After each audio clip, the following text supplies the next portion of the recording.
রুদ্ধ করার চক্রান্ত করা হচ্ছে। স্পষ্ট করে বলছি, বাধা দিলে বাধ্য লড়াই, এবং সেই লড়াইয়ে আমরাই জিতব। প্রিয় বর্বরার তরুণ প্রজন্ম, দীর্ঘ লড়াইয়ের প্রস্তুতি নিতে হবে।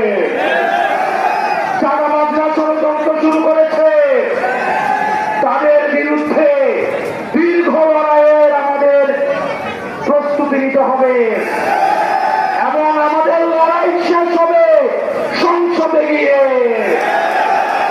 বরগুনাবাসী, আপনারা ভালো থাকবেন, সুস্থ থাকবেন, আপনাদের সাথে আবার দেখা হবে। আসসালামু আলাইকুম ওয়া রাহমাতুল্লাহ।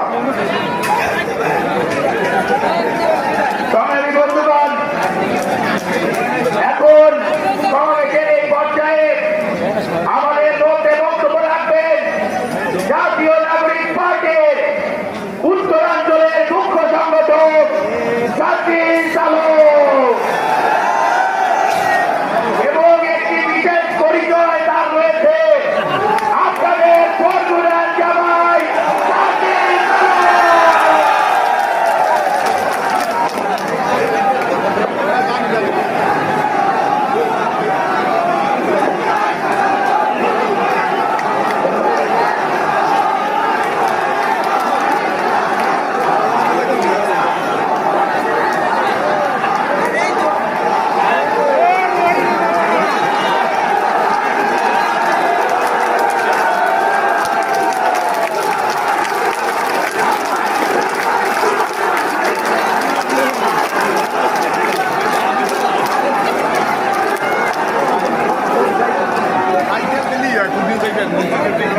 প্রিয় বরগুনা,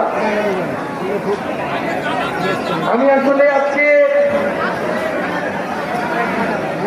একটা রাজনৈতিক দলের একজন সদস্য হিসেবে এখানে কিছু বলার মতো আমার অবস্থা নেই, কারণ আমি আমার নিকট আত্মীয়ের বাড়ি যাওয়ার পূর্বে আপনাদের সামনে এসে হাজির হয়েছি। আমি এখন পর্যন্ত আমার নিকট আত্মীয় যে বাসা সেখানে যাইনি। এটা আমার সৌভাগ্যের বিষয় যে আমি বরগুনায় এসে এরকম হাজারো ছাত্র জনতা, তরুণ প্রজন্মের সামনে এই উন্মুক্ত মঞ্চে আজকে দাঁড়াতে পেরেছি। আপনাদের প্রতি আমাদের জাতীয় নাগরিক পার্টি এনসিপির পক্ষ থেকে কৃতজ্ঞতা এবং দুঃখ ভরা